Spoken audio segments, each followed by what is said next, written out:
तो पढ़ लेते हैं ट्रांसफॉर्मर। शुरुआत से बता रहे हैं।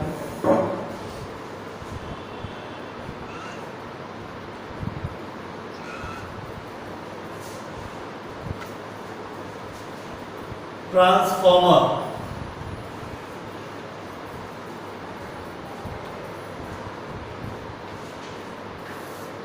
ट्रांसफॉर्मर क्या होता है? ट्रांसफॉर्मर एक डिवाइस है जो हाई वोल्टेज एसी को लो वोल्टेज एसी और लो वोल्टेज एसी को हाई वोल्टेज एसी में कन्वर्ट करता है। यानी it is a device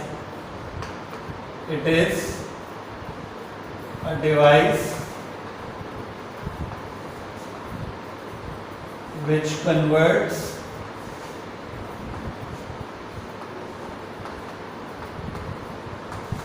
high voltage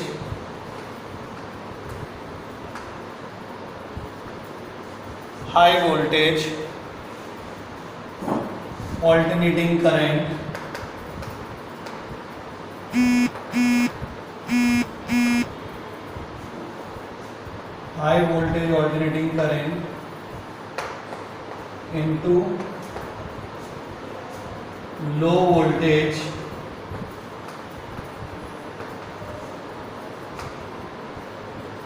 alternating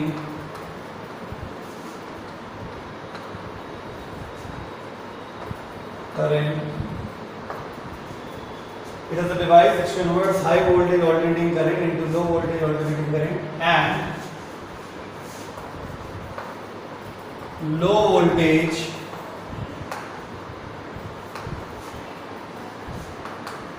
alternating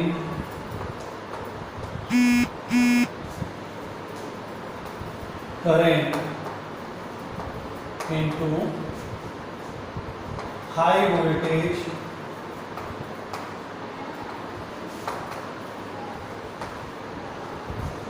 voltage alternating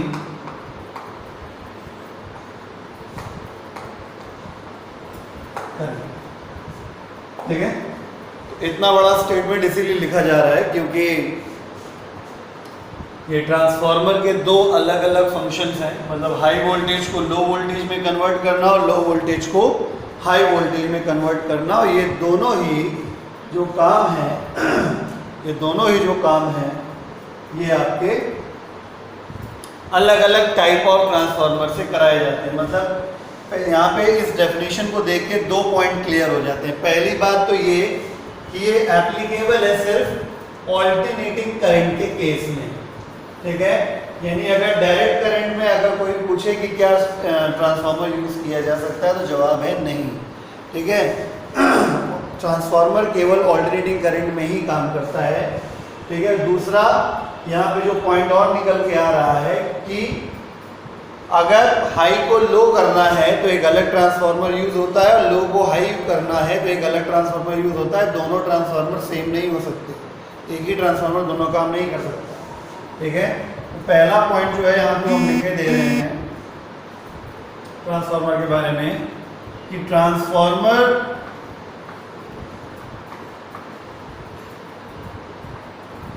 works only for alternating currents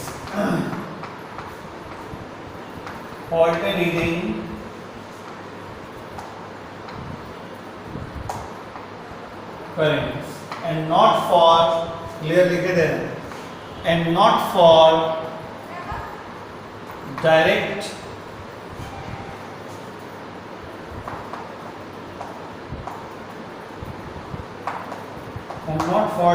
currents। दूसरी चीज,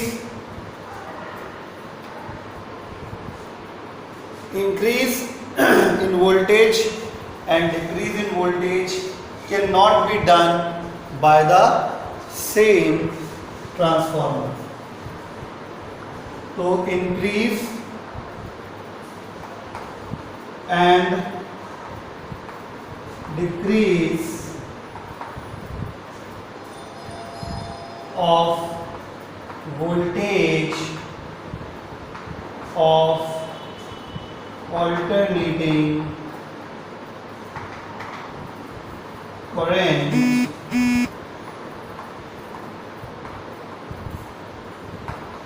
cannot be done by the same transformer. यहाँ तक हमने क्लियर किया कि वोल्टेज, ऑल्टरनेटिंग वोल्टेज को घटाने या बढ़ाने के लिए ट्रांसफार्मर यूज़ किया जाता है, और ये दोनों काम एक ही ट्रांसफार्मर से नहीं किए जा सकते हैं। तो अब इसका मतलब ये है कि दो प्रकार के ट्रांसफार्मर हो गए, एक हो गया स्टेप अप वोल्टेज बढ़ाने वाला ट्रांसफार्मर, और एक हो गया स्टेप डाउन वोल्टेज घटाने वाला ट्रांसफार्मर। तो अगला टॉपिक अपना बनेगा टाइप्स ऑफ ट्रांसफार्मर। ठीक है,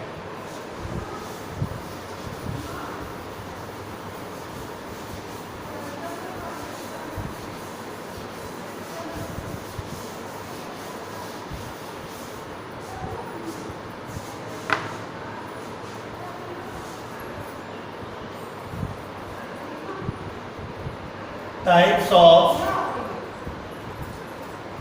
transformer.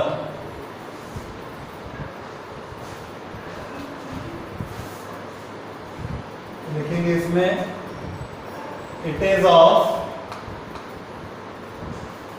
Two types.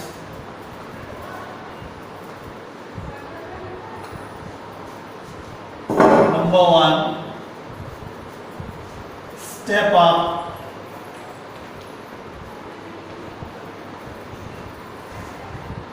Transformer.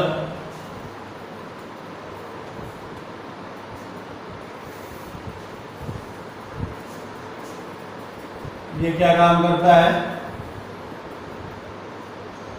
It increases the voltage of alternating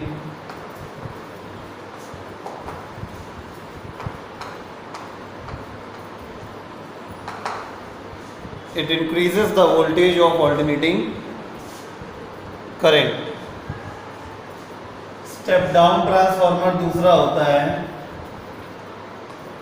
step down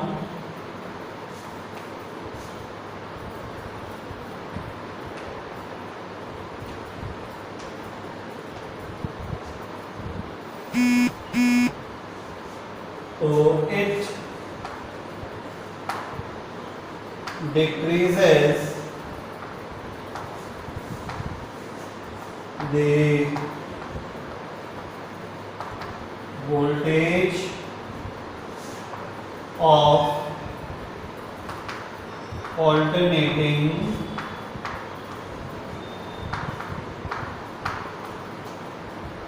current। अब हम लोग बात करेंगे ट्रांसफार्मर के कंस्ट्रक्शन की। ठीक है, ट्रांसफार्मर बेसिक लेवल पर कैसा बनाया जाता है।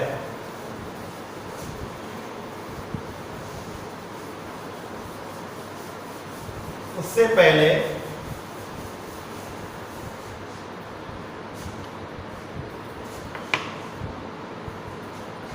Principle of transformer. क्वेश्चन अगर पूछा जाए कि ट्रांसफार्मर किस प्रिंसिपल पे काम करता है, तो प्रिंसिपल ऑफ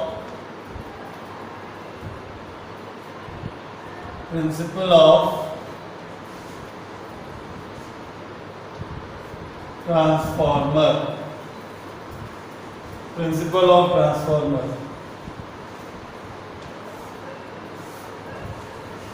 तो ट्रांसफार्मर का प्रिंसिपल क्या है?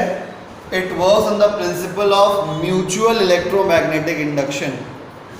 ठीक है, 10th में म्यूचुअल शब्द हटा के लिख दिया जाता है इलेक्ट्रोमैग्नेटिक इंडक्शन, 12th में क्योंकि म्यूचुअल इंडक्शन सिलेबस में आ जाता है इसलिए mutual electromagnetic induction.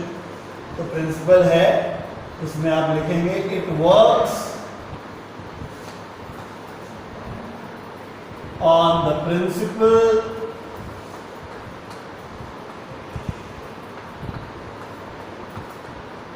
Of mutual electromagnetic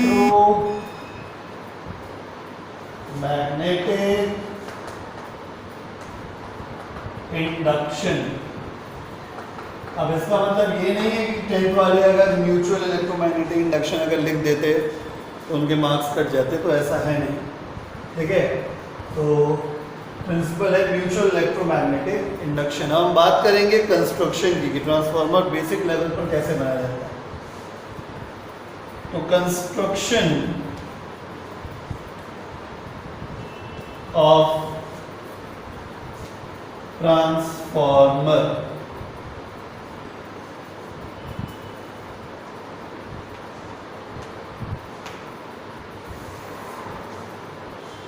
इसमें टी शेप की और यू शेप की पतली पतली सॉफ्ट आयरन की स्ट्रिप्स काटी जाती है, मतलब पतली पतली सी स्ट्रिप्स होती हैं, ठीक है। मतलब बहुत पतली पतली सॉफ्ट आयरन की टी शेप की और यू शेप की स्ट्रिप्स होती हैं। मतलब ऐसा समझिए आप, ये टी शेप हो गया, ठीक है, और ये यू शेप हो गया,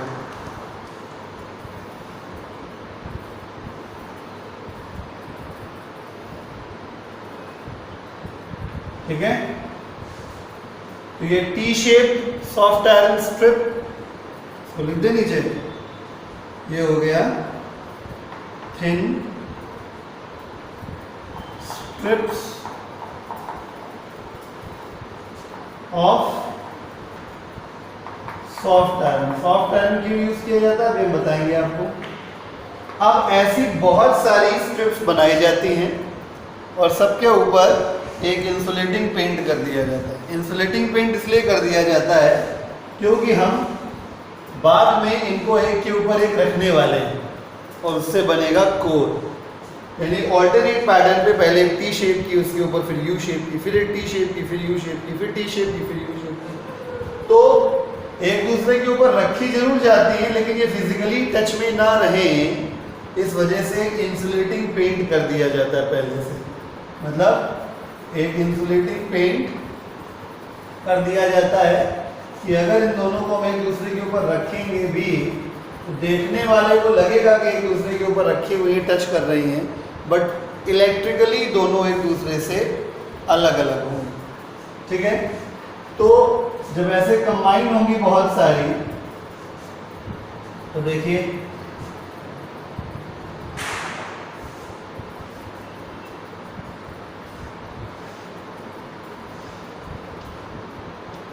ये टी शेप हो गया,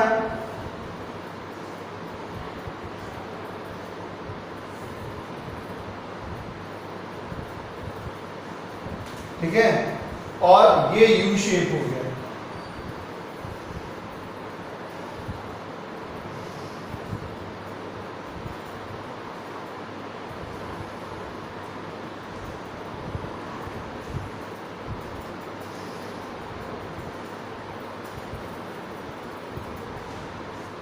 ठीक है, तो इससे क्या हुआ, आप देख सकते हैं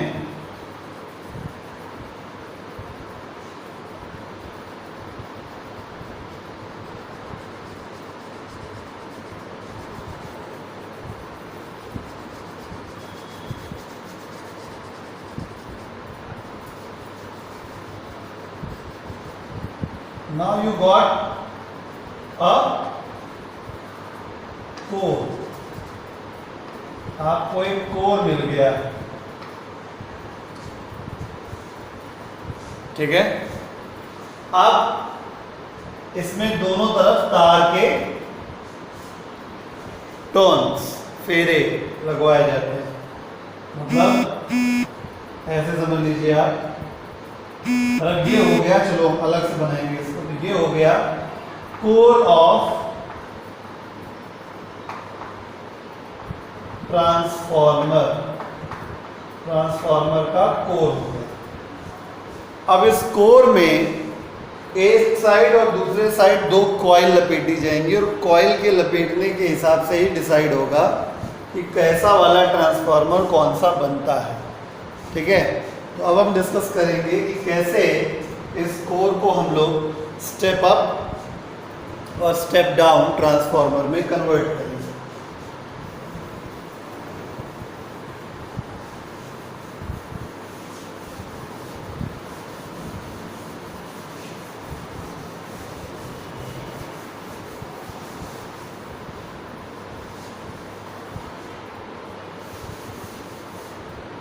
आप आगे का बनाइएगा तो आगे दोबारा से ड्रॉ करिएगा। मुझे स्पेस यहाँ ज़्यादा मिल रही तो मैं यहाँ ऐसे बनाऊंगा। ठीक है, तो एक ये मैंने बनाया, ये कोर है, ये खाली जगह है।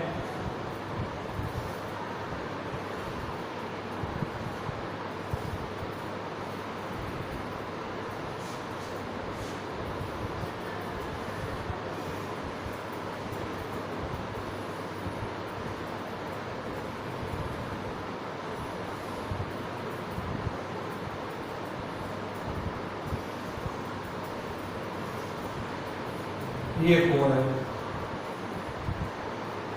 ठीक है, अब हम वायर को लपेटेंगे।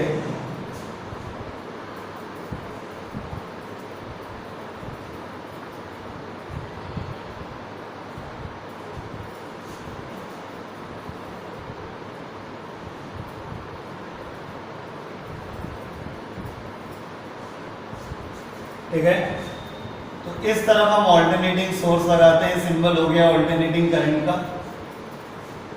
और यहाँ पे हम लोग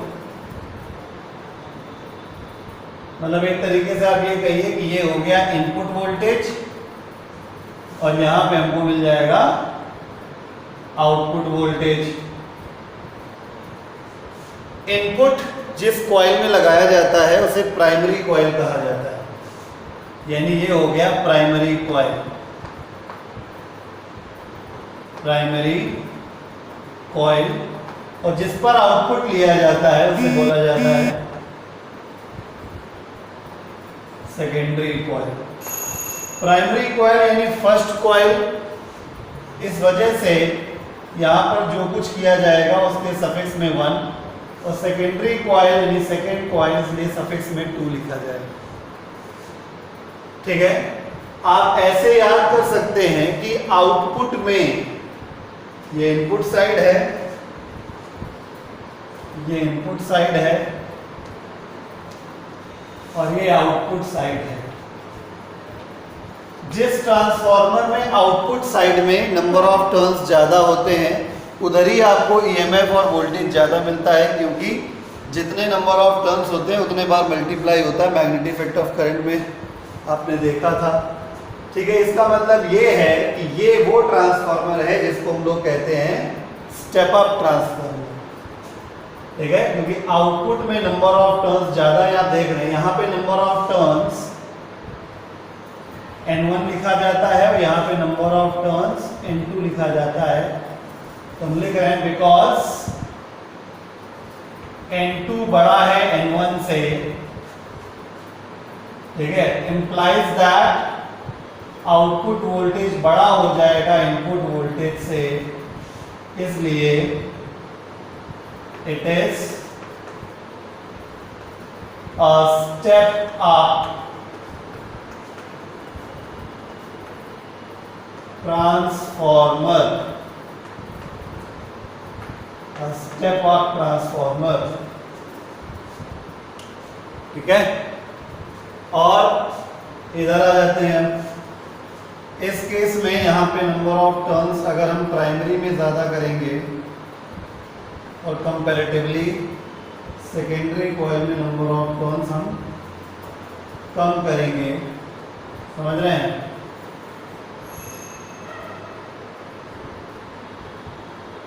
ये आपका आउटपुट वोल्टेज हो गया। दिस इज V2 हियर,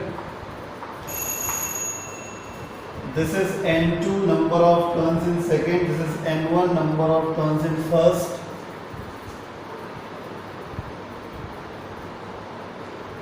ठीक है, ये ऑल्टरनेटिंग करंट का सिंबल, यहाँ पे वोल्टेज V1 दिया जाएगा, यहाँ पे V2 मिलेगा। इसे हमेशा की तरह प्राइमरी कॉइल कहा जाएगा और इसको सेकेंडरी कॉइल कहा जाएगा। ये साइड इनपुट की होगी और ये साइड आउटपुट की होगी। ठीक है, तो इस केस में हम क्या समझ पा रहे हैं? इस केस में हम ये समझ पा रहे हैं कि नंबर ऑफ टर्न सेकेंडरी में कम है प्राइमरी से। इसका तात्पर्य ये हुआ कि जो वोल्टेज मिलेगा सेकेंडरी में वो प्राइमरी के कंपैरिजन में कम हो जाएगा। इसका मतलब ये है कि ये it is a step down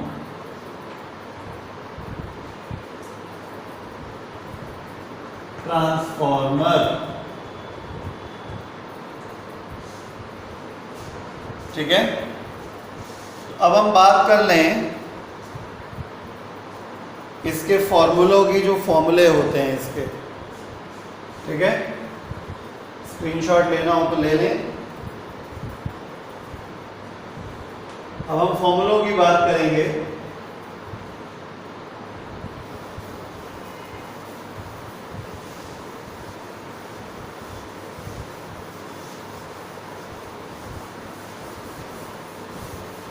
एक चीज होती है टर्न रेशियो, एक चीज होती है turn ratio.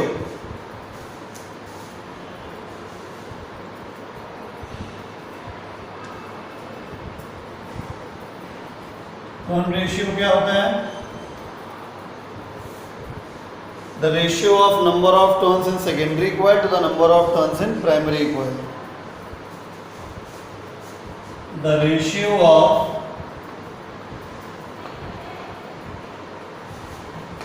number of turns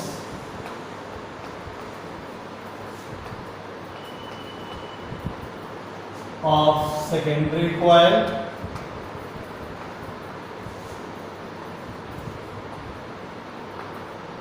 to the number of turns in the primary coil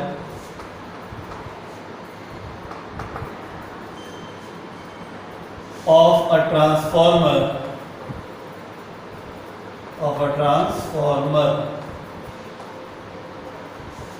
is called turn ratio of that transformer,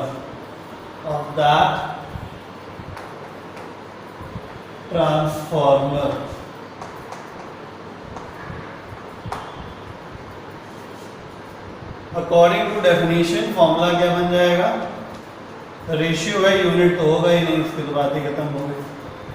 तो turn ratio small r is equal to होता है number of turns in secondary upon number of turns in primary. ठीक है, unitless, क्योंकि number of turns already वैसे भी unitless होता है, तो रेशियो भी है यूनिटलेस, इसका कोई यूनिट नहीं होगा। हाँ, यहाँ से एक बात हम जरूर कह सकते हैं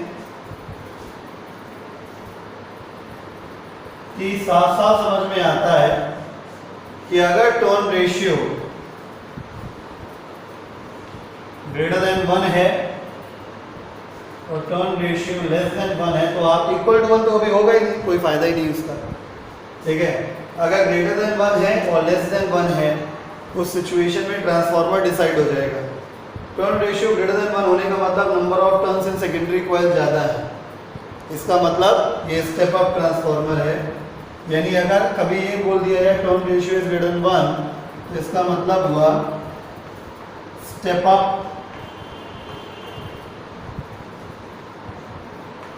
ट्रांसफार्मर, लेस देन 1 हुआ तो स्टेप डाउन ट्रांसफॉर्मर।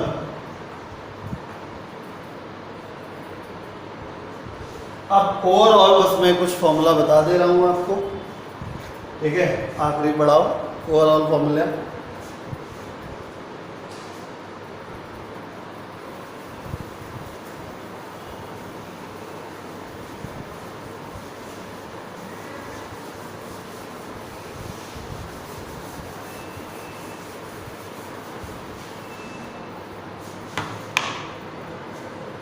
फटाफट समझना है।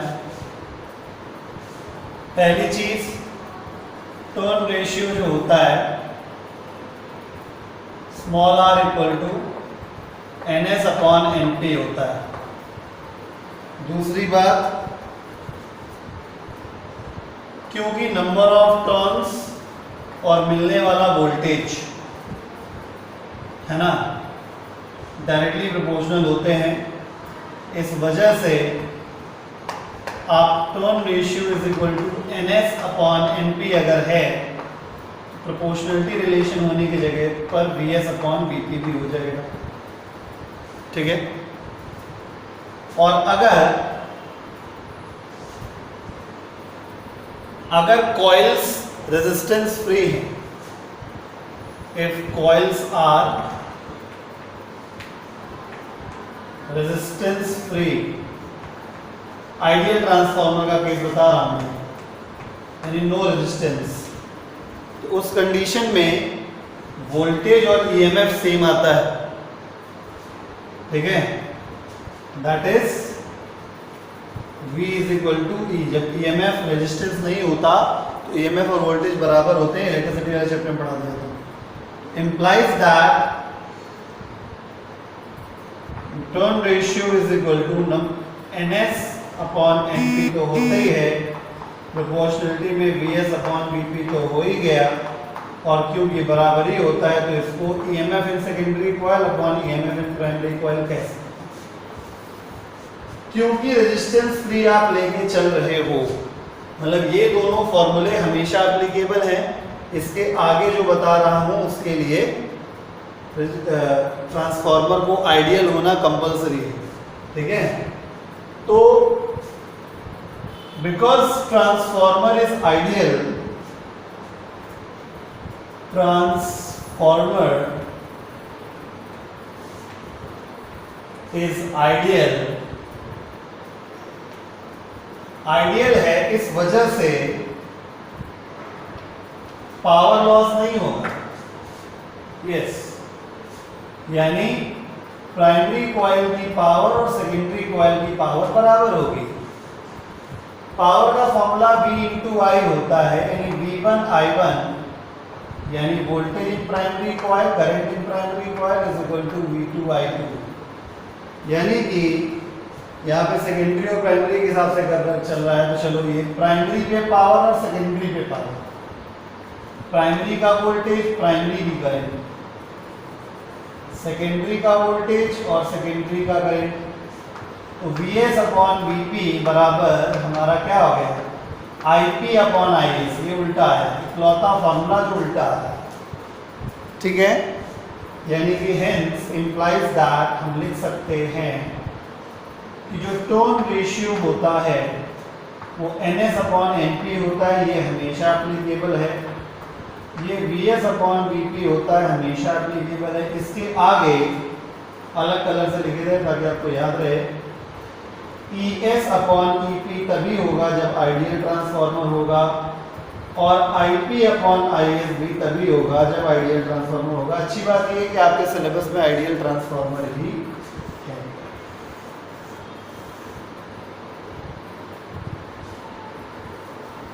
ठीक है।